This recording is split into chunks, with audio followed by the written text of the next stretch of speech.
El día que todo empezó a derrumbarse fue un lunes cualquiera. Estaba en el bar con mi cuñado viendo el partido del Valencia contra el Betis, cerveza en mano, cuando me sonó el móvil. Número desconocido. Casi no lo cojo. Pero lo hice. Y menos mal. Hola. Dije, medio distraído con el partido. ¿Eres Javier? Preguntó una voz de mujer, seria, directa. Sí, ¿quién es?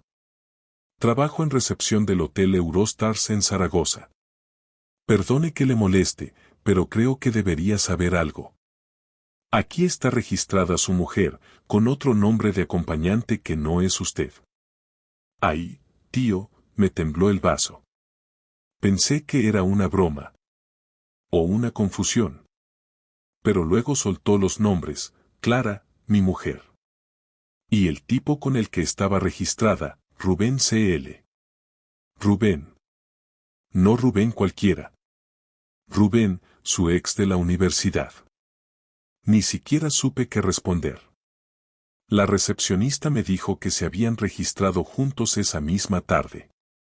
Ella decía ser su pareja.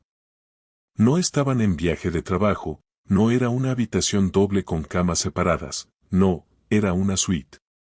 De esas con cama gigante y bañera dentro del cuarto. Colgué. Sentí que el bar se apagaba. Todo ruido se volvió eco. Mi cuñado me hablaba, pero no escuchaba. Me quedé mirando la pantalla del móvil como si me fuera a dar más respuestas. No vino ninguna. Y ahí, en medio del bar, empezó mi guerra. La de afuera y la de adentro. Porque lo peor no era la traición. Era que todo tenía sentido ahora. Clara llevaba semanas rara. Pero no de esas rarezas típicas de pareja cansada, no. Más alegre de lo normal. Más pendiente del gimnasio.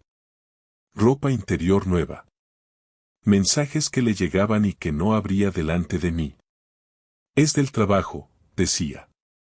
Son cosas del equipo, añadía. Y yo, como un idiota, lo dejaba pasar. Pero ahora, con una llamada de hotel desde Zaragoza, la película que me venía montando en la cabeza hacía semanas cobró forma. Clara, mi mujer, la madre de mi hija, se había ido un lunes a fingir una reunión en Madrid, y se desvió a Zaragoza. A una suite de hotel. Con Rubén. El Rubén con el que casi se casa antes de conocerme. ¿Sabes lo que hice? Nada. No salí corriendo a buscarla. No llamé gritando como en las pelis.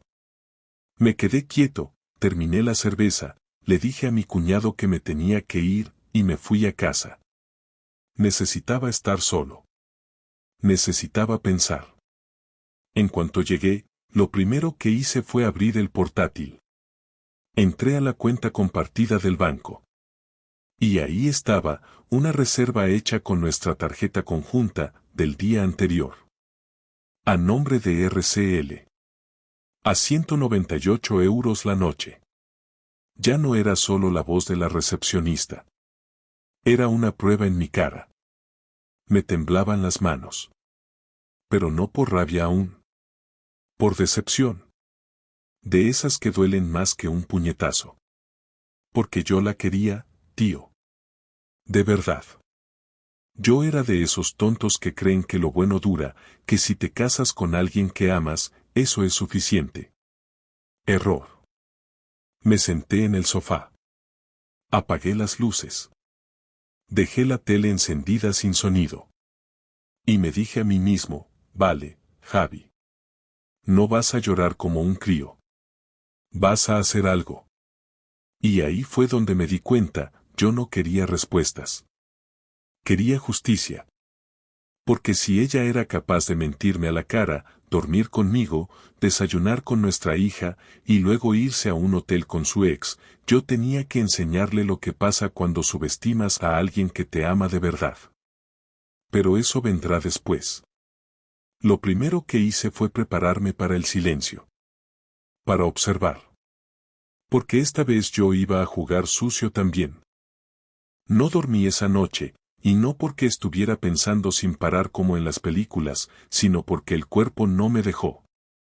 Me tumbé en la cama, miré el techo durante horas y me di cuenta de algo muy simple y muy jodido: ya no confiaba en mi mujer, y cuando eso pasa, todo lo demás empieza a caerse solo.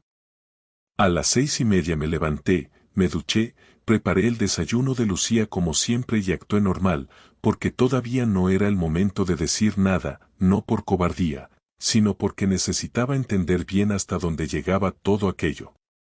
Clara seguía fuera, supuestamente en Madrid por trabajo, y no volvió hasta la tarde del martes, así que tenía margen para moverme sin que notara nada raro.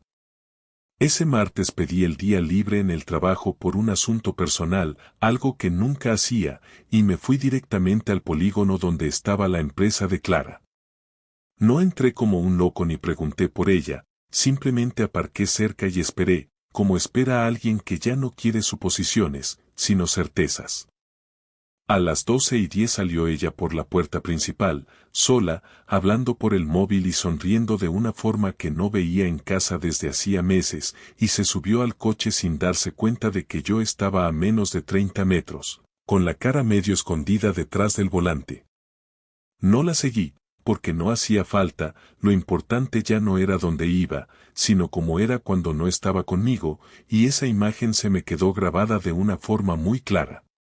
Volví a casa y me senté delante del ordenador, no para revisar mensajes ni redes sociales, porque eso me parecía el camino fácil y también el más sucio, sino para revisar algo mucho más simple: los gastos, los movimientos, los horarios.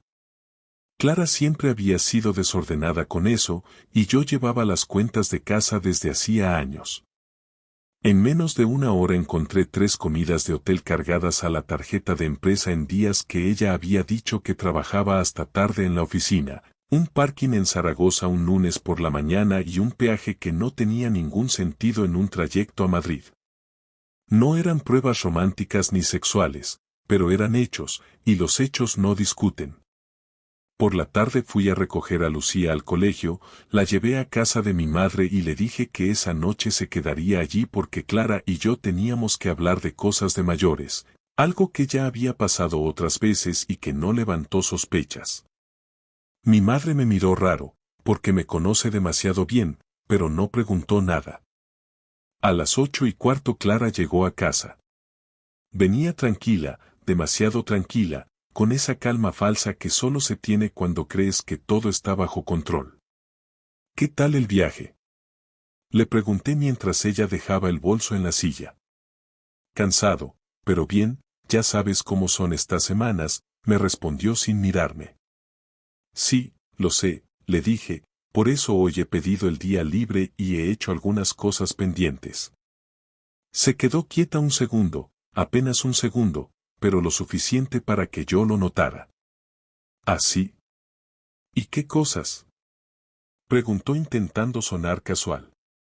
He ido a tu trabajo, he revisado las cuentas y he recibido una llamada bastante curiosa, le dije mirándola ya de frente, sin subir la voz, sin moverme. Su cara cambió. No de golpe, no con dramatismo, sino con esa expresión que se le pone a alguien cuando entiende que la partida ya no va como esperaba.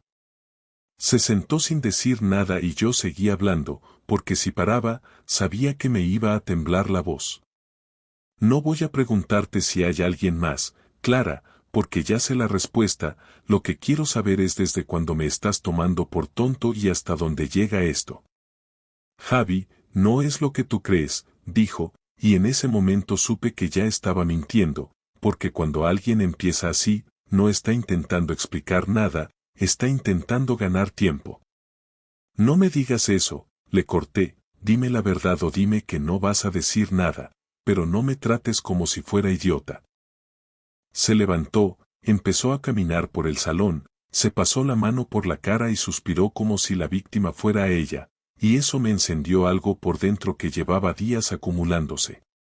No es tan simple, dijo, no ha sido una cosa de un día, ni algo planeado como tú te imaginas. Entonces explícamelo, le dije, porque de momento lo único simple es que has compartido hotel con tu ex mientras yo estaba en casa con nuestra hija creyendo que estabas trabajando. Ahí se paró en seco. No negó lo del hotel. No negó el nombre. Eso fue lo que más me dolió, darme cuenta de que ya ni siquiera intentaba sostener la mentira completa. Fue un error, dijo al final, algo que se nos fue de las manos. No, le respondí, un error es olvidar una cita o llegar tarde, esto es una decisión repetida, organizada y pagada con el dinero de los dos.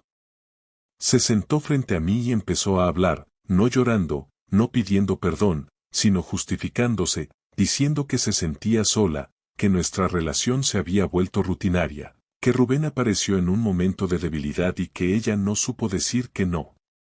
Yo la escuché entera, porque necesitaba oírlo todo para no inventarme nada después, pero por dentro ya estaba claro que algo se había roto de una forma definitiva. ¿Te acostaste con él? Le pregunté cuando terminó. No contestó enseguida. Bajó la mirada, apretó los labios y asintió muy despacio. Sí. No grité. No golpeé nada. Me quedé sentado, respirando hondo, sintiendo una mezcla rara de rabia y calma, como cuando aceptas una noticia mala que ya intuías desde hace tiempo. ¿Y cuántas veces? Seguí.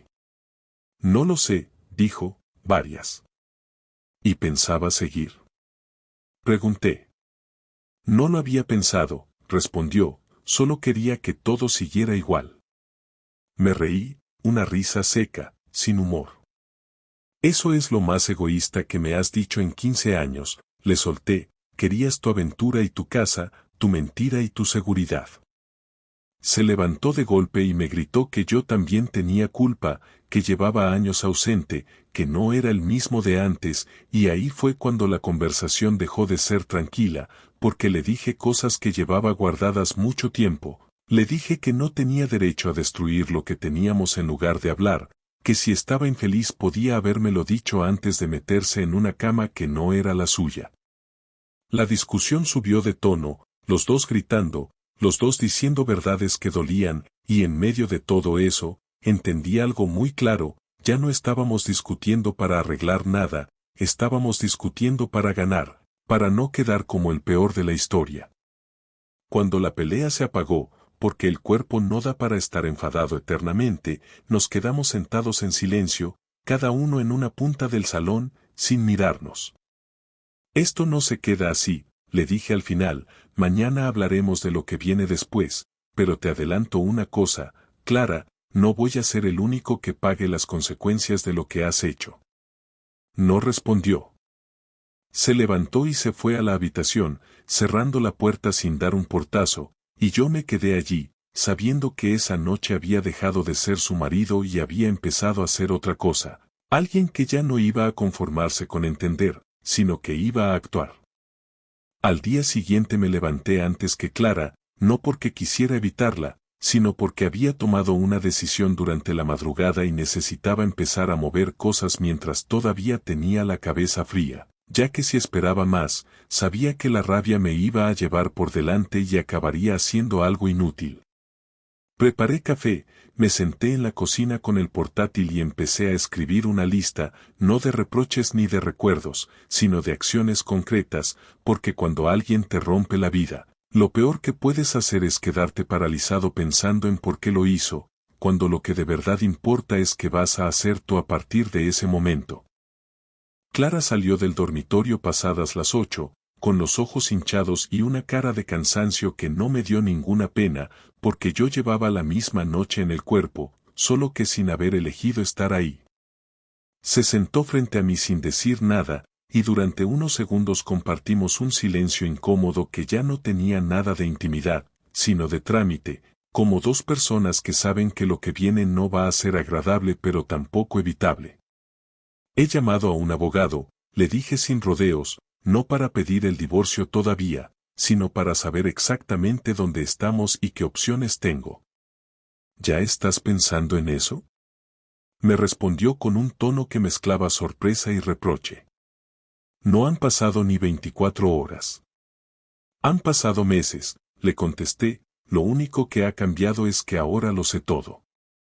Intentó decir algo, pero levanté la mano para que se callara, no como un gesto agresivo, sino como alguien que necesita terminar una frase sin interrupciones.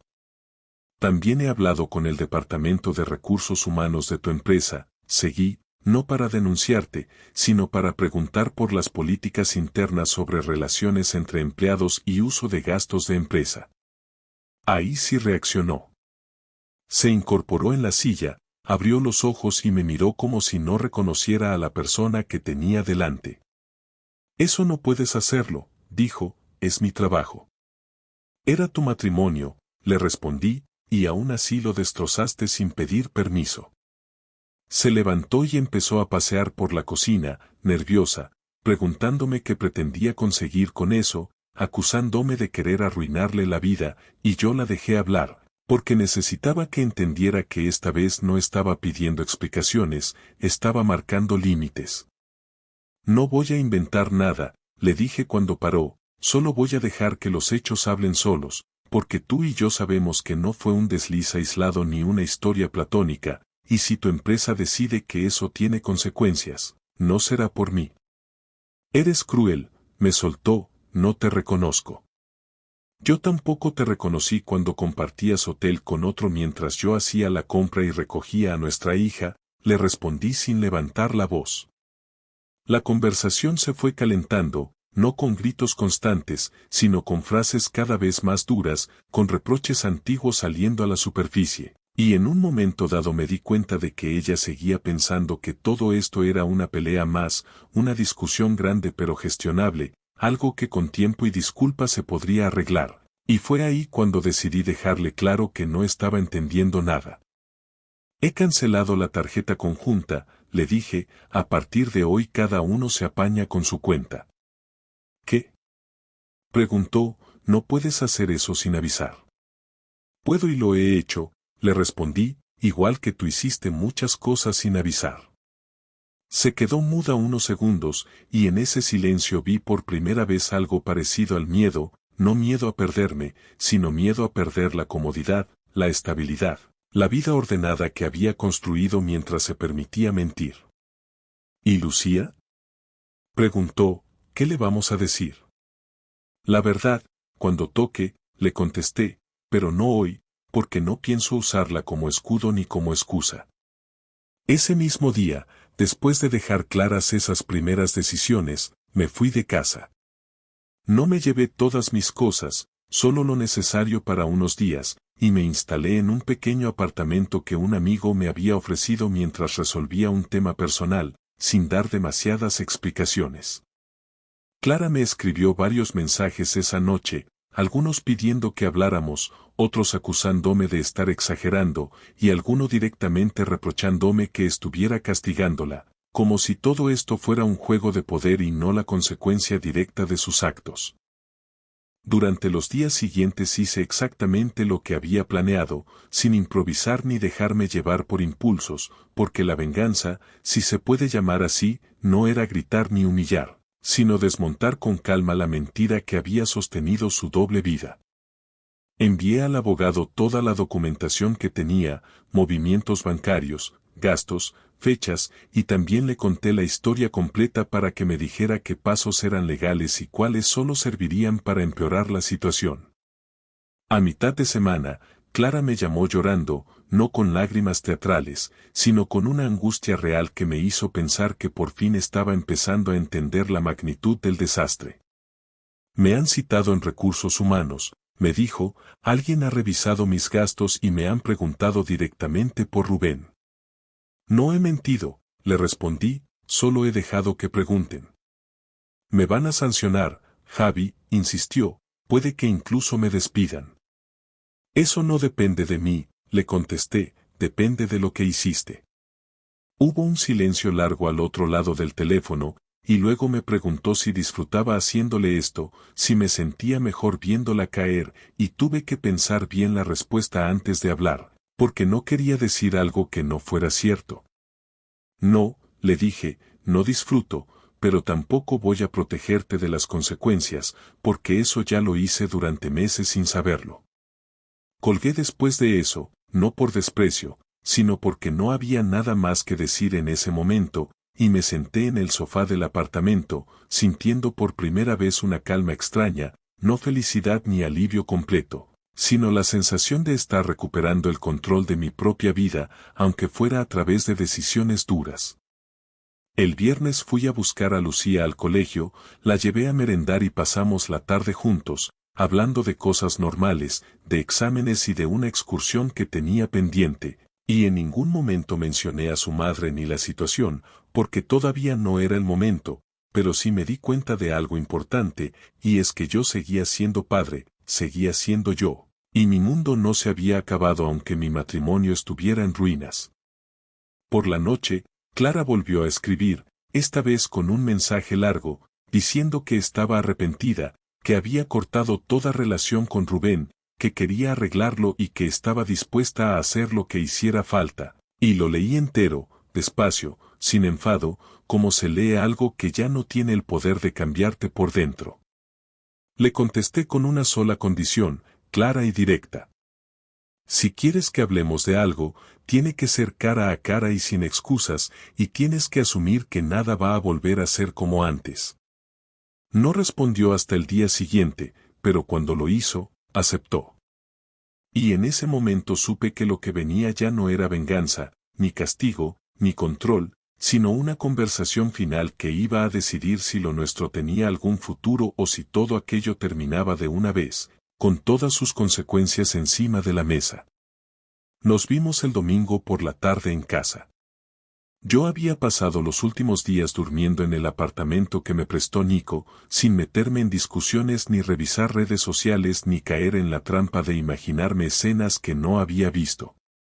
Sabía lo que había pasado, sabía que ella lo había confirmado y sabía que ya no iba a perder tiempo pidiéndole versiones distintas. Habíamos acordado hablar en persona porque, según Clara, necesitaba que yo entendiera cosas que no se explicaban por mensajes. Yo acepté, no por curiosidad, sino porque sentía que necesitaba cerrar una etapa de frente, sin huirle a nada. Entré en casa con calma, sin buscar pelea, y al ver que tenía la mesa del comedor con 2 vasos y una botella de agua, entendí que ella también había tomado esto como algo serio. Se sentó frente a mí, me miró sin hablar y tardó un buen rato en romper el silencio. No fue un discurso dramático, ni se puso a llorar como otras veces. Dijo que había pensado mucho, que llevaba semanas sin dormir bien, que sabía que me había fallado en muchos niveles, pero que no venía a mendigar perdón ni a recuperar nada si yo ya tenía la decisión tomada. Me sorprendió el tono, porque por primera vez en mucho tiempo no la vi en modo defensa, ni atacando ni justificando. Solo hablaba, como si todo el orgullo se le hubiera apagado. Dijo que Rubén había vuelto a escribirle después de que lo descubriéramos, pero que no le contestó y que había bloqueado su número. Me explicó que no fue algo premeditado, que no lo buscó, que simplemente coincidieron en un evento de la empresa en octubre y empezaron a hablar más por costumbre que por intención. Me dijo que al principio lo vio como una especie de desahogo, que no pensó que se le fuera a ir de las manos, que le gustaba que alguien la mirara como antes, que le dijera cosas distintas, que le hablara de otros temas que no fueran casa, niña y trabajo. Yo la escuché sin interrumpirla, sin moverme, porque por dentro ya no tenía intención de convencerme de nada. Cada palabra que soltaba me parecía familiar, como si ya hubiera escuchado esa clase de discurso en boca de otras personas, en otros contextos. Dijo que no me estaba culpando, pero que si sentía que habíamos entrado en una rutina en la que ya no hablábamos de nosotros, que no recordaba la última vez que se sintió deseada, que a veces solo quería que la abrazara sin pedirle nada más, y que yo, sin darme cuenta, me había vuelto más frío, más funcional, más enfocado en que todo estuviera bien por fuera. Le respondí que todo eso podía ser cierto, pero que en lugar de hablarlo o enfrentarlo, eligió el camino más cobarde. Me miró como si no tuviera argumentos para rebatirlo, y me dijo que sí, que no tenía defensa para eso, que sabía que había traicionado la confianza de forma irrecuperable y que no esperaba que la entendiera, solo que la escuchara. Le pregunté si alguna vez pensó en dejarme antes de meterse en esa relación. Me dijo que sí, que lo pensó más de una vez, pero que no se atrevió, que no sabía cómo hacerlo sin romperle la vida a nuestra hija, sin desarmar una familia que, en teoría, funcionaba. Le dije que no funcionaba, que al menos para mí ya nada funcionaba si había que vivir así, pensando en lo que uno no se atreve a decir. Después de eso estuvimos un rato en silencio. No era una pausa incómoda. Era como si los dos supiéramos que ya habíamos dicho lo que teníamos que decir. Entonces, con voz baja, le dije que no pensaba perdonarla, que no quería una reconciliación ni una segunda oportunidad. Que podía respetarla como madre de nuestra hija, que podíamos organizarnos de la mejor forma para que Lucía sufriera lo menos posible, pero que no quería compartir casa con alguien que me miraba a los ojos mientras dormía con otro. Me miró un segundo y solo dijo lo entiendo. No me discutió nada. No me pidió que lo pensara. No insistió en que las cosas podían cambiar. Aceptó, como quien sabe que ya no hay nada más que hacer. Al día siguiente llamé al abogado para iniciar el proceso de separación formal. No fui con intención de castigarla ni de quedarme con todo, pero sí con la firme idea de proteger mis derechos y de no permitir que ella saliera limpia como si nada. Le expliqué al abogado todo con claridad, incluyendo los datos que había recopilado, reservas, movimientos, fechas, gastos, todo. Me dijo que lo que tenía era suficiente para negociar sin desventajas y que podíamos pedir custodia compartida sin problema, siempre que ella aceptara un calendario justo. Yo no quería apartar a Lucía de su madre, pero tampoco iba a permitir que se usara eso como excusa para seguir cerca de alguien que ya no me generaba ningún tipo de confianza.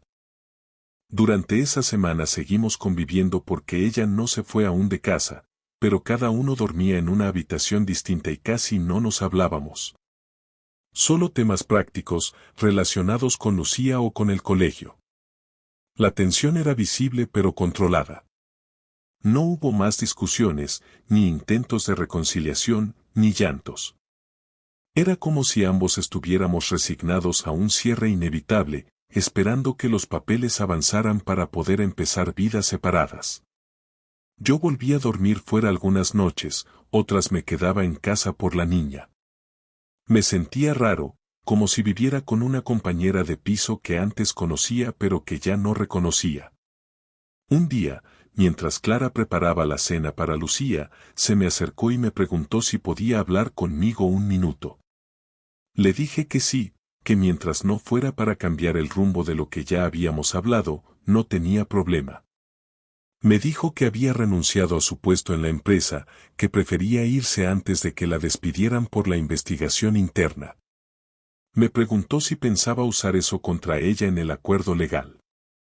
Le dije que no me interesaba su castigo profesional, pero que esperaba que se hiciera responsable de sus actos económicos si en algún momento llegábamos a discutir los términos de la pensión o del reparto de bienes. Me dio las gracias sin sarcasmo, y durante un segundo pareció la misma Clara de antes, la que conocí hace años, antes de que se empezaran a abrir grietas invisibles que ninguno quiso mirar. Esa misma noche recibí un mensaje de Rubén. No sabía cómo había conseguido mi número, pero el tipo tuvo la poca vergüenza de escribirme para pedirme que no lo metiera a él en el proceso legal.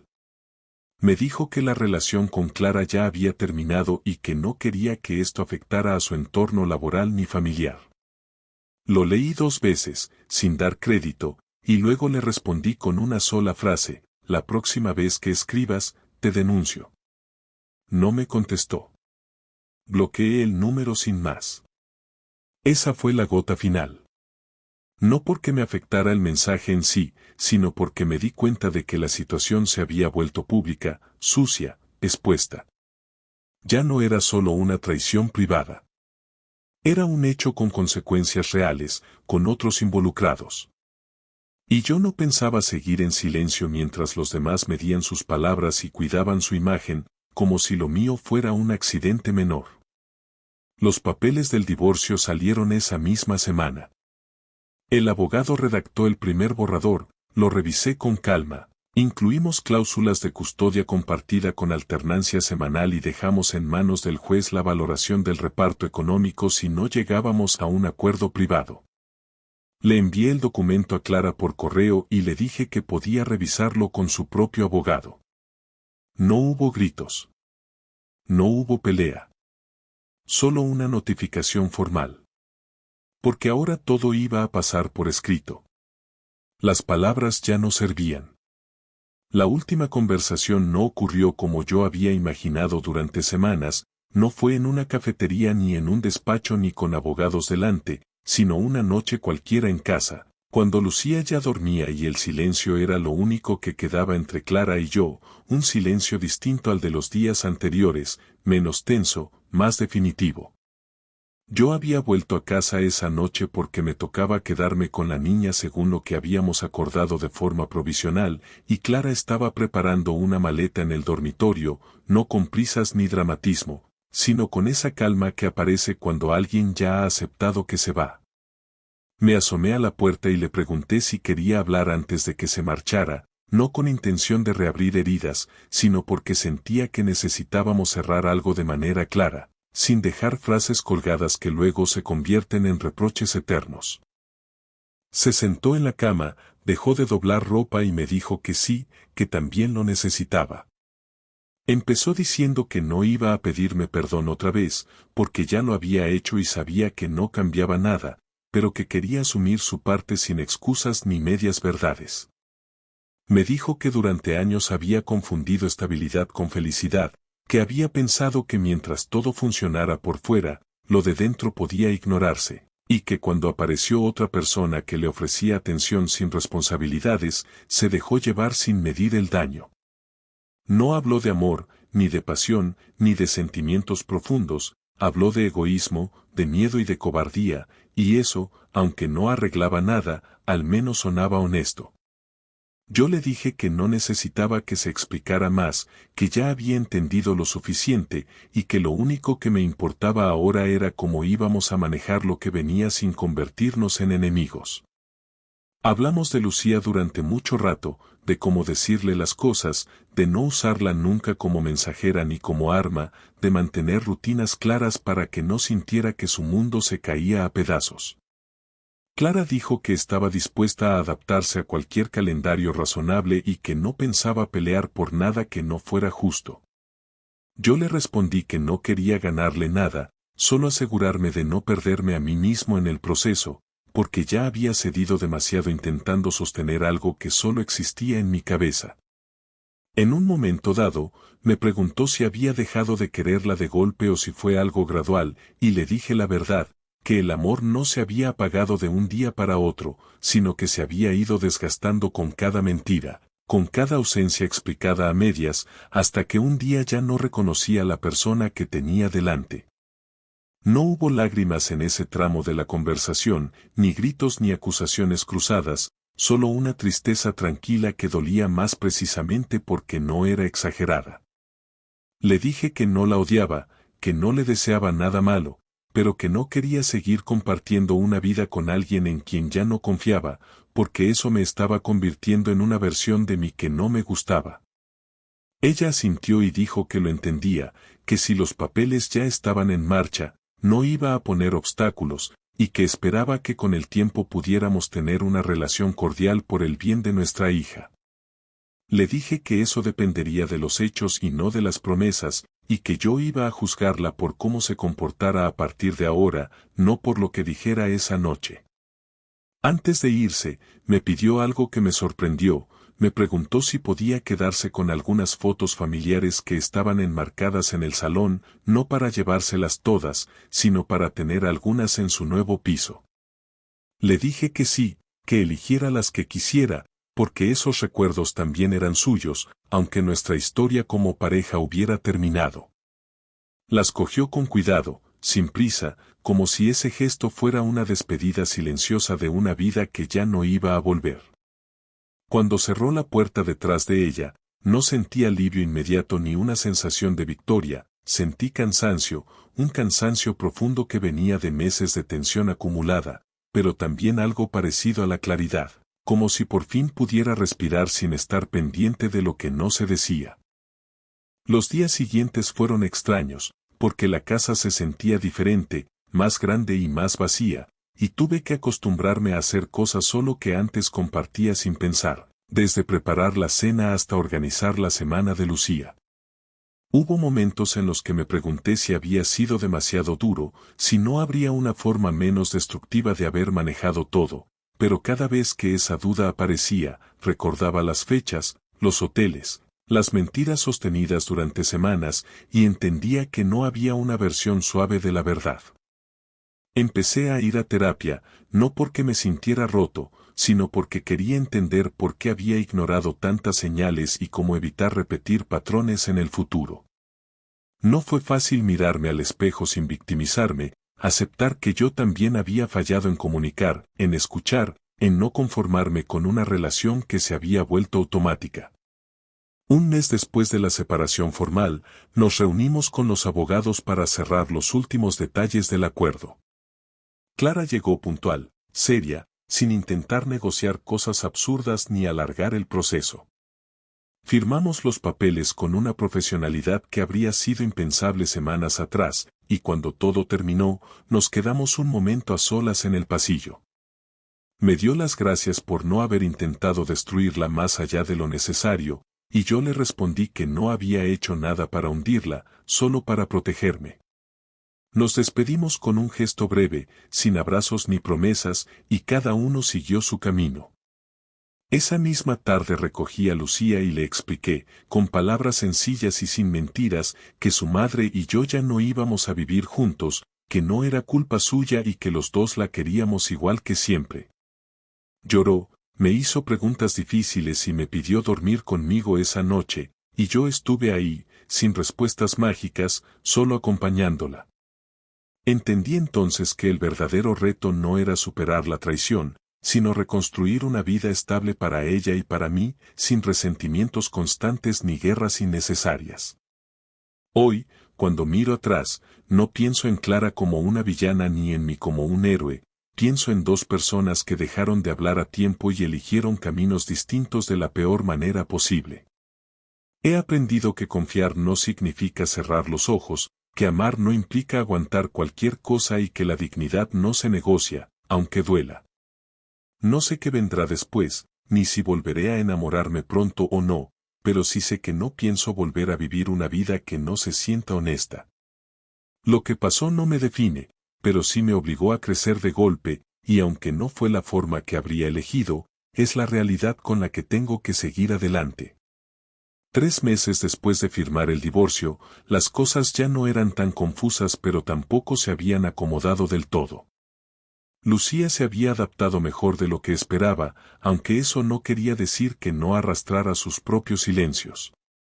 Yo seguía cumpliendo el calendario pactado sin desvíos, la llevaba al colegio, pasábamos los fines de semana que me tocaban haciendo planes tranquilos y, en las entregas con Clara, hablábamos lo justo. No había conflictos ni tensión abierta, pero el trato era funcional, casi robótico.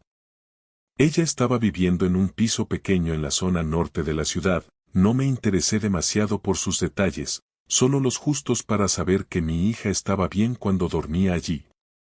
No me molestaba saber que Clara rehacía su vida, pero tampoco me generaba ningún tipo de curiosidad. Si estaba sola o con alguien, ya no me concernía, porque después de todo lo que pasó, el vínculo entre nosotros se reducía a la paternidad compartida y a mantener la educación de Lucía estable. A pesar de que yo no me sentía destruido ni deprimido, tampoco estaba entusiasmado con nada. Iba al trabajo, cumplía con mis tareas, mantenía el contacto con mis amigos, pero en el fondo seguía moviéndome en modo automático. Una tarde, mientras esperaba a Lucía fuera del conservatorio donde tomaba clases de piano, me encontré con Raúl, un viejo conocido con el que solía coincidir en reuniones del colegio antes de que todo se viniera abajo. Nos saludamos, intercambiamos frases de cortesía, y me preguntó si ya no vivía con Clara. No me sorprendió, en este barrio todo se sabía antes de que uno lo contara. Le dije que no, que nos habíamos separado, y que ahora me tocaba adaptarme a una nueva etapa. Me preguntó si estaba saliendo con alguien y le dije que no tenía ni ganas ni tiempo. Me respondió que lo entendía, que después de una traición así es normal quedarse un tiempo en pausa, y me sorprendió ese comentario porque yo no le había dado detalles. Le pregunté cómo sabía lo que había pasado y ahí, sin demasiada sutileza, me soltó que se había enterado por alguien del trabajo de Clara, que el tal Rubén era conocido de su prima, y que en su entorno ya se comentaba lo que había pasado desde hacía tiempo.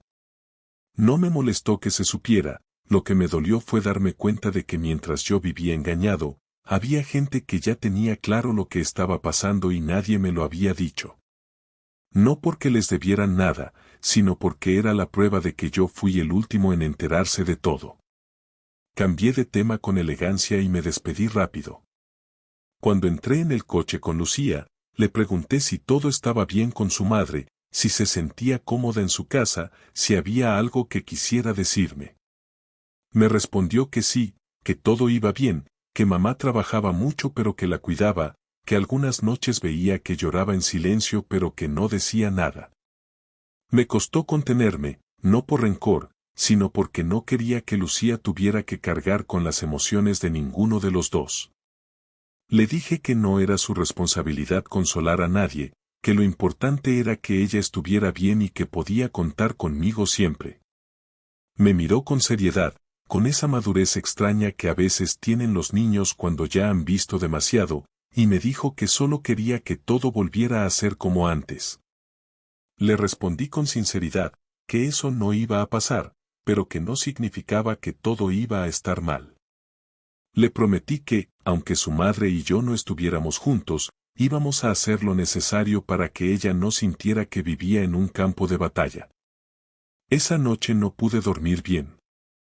Empecé a recordar conversaciones antiguas, momentos donde tal vez se notaba el desgaste y yo no lo quise ver, actitudes de Clara que ahora entendía mejor, y también errores míos, porque aunque ella tomó la peor decisión posible, yo también había permitido que el silencio se instalara en casa durante demasiado tiempo. La terapia me ayudó a ordenar esas ideas sin convertirme en mártir ni en verdugo, solo como una forma de entender por qué las cosas se rompen aunque nadie lo diga en voz alta. La psicóloga me dijo una frase que se me quedó grabada, que hay parejas que se destruyen por exceso de conflicto, y otras por la acumulación de todo lo que no se dijo, y que muchas veces lo segundo es más devastador porque te deja con la sensación de que nunca tuviste la oportunidad de luchar por lo que valía la pena. Pensé mucho en eso durante días. Un viernes por la tarde, mientras tomaba algo con Nico, él me preguntó si pensaba volver a confiar en alguien alguna vez. Le dije que no lo sabía, que no estaba cerrado a conocer a otra persona, pero que no estaba buscando nada. Me dijo que eso sonaba bien, pero que también parecía una excusa para no arriesgarse. Me reí y le dije que después de lo vivido, arriesgarse no era algo que uno hiciera con entusiasmo. Me preguntó si extrañaba a Clara y le dije que no, que lo que extrañaba era la idea de familia que teníamos, la estabilidad, la rutina, las pequeñas cosas que daban orden a los días. Pero que a ella, como persona, ya no. La imagen que tenía de ella se había roto, no solo por el engaño, sino porque descubrí que detrás de muchas de sus decisiones había una frialdad que antes no veía. Un mes después, recibí un mensaje de Clara diciéndome que necesitaba hablar. Le pregunté si era urgente y me dijo que no, que era solo algo personal. Nos vimos en una cafetería del centro, lejos del barrio, lejos de la gente conocida. Me dijo que había estado pensando mucho, que había sentido la necesidad de hablar conmigo no para volver, sino para cerrar bien. Me agradeció cómo había manejado todo, como nunca la expuse públicamente ni utilicé a Lucía para castigarla. Me dijo que sabía que había arruinado algo que no iba a recuperar, pero que con el tiempo entendió que sus razones eran solo excusas mal disfrazadas.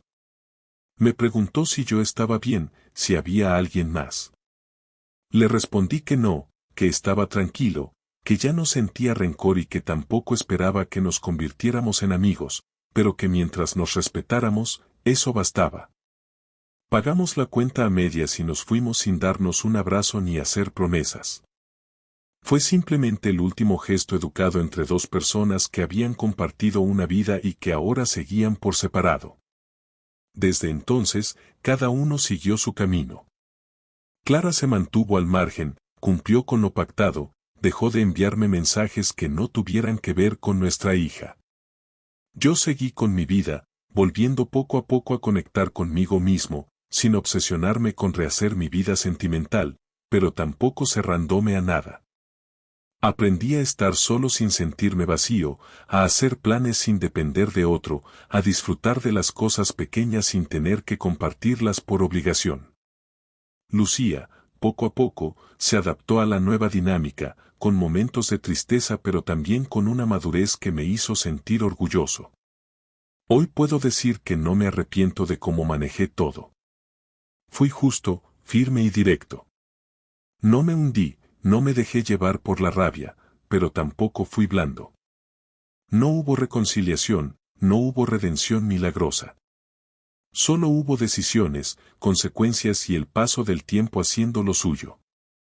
Lo que empezó con una llamada inesperada desde un hotel terminó con una lección clara: nadie te destruye por completo si no le das el poder de hacerlo. Yo no fui un héroe ni un mártir. Fui un hombre al que le mintieron, que supo actuar sin perder la cabeza, y que decidió volver a construir su vida desde cero, sin hacer ruido, pero con toda la dignidad que le quedaba.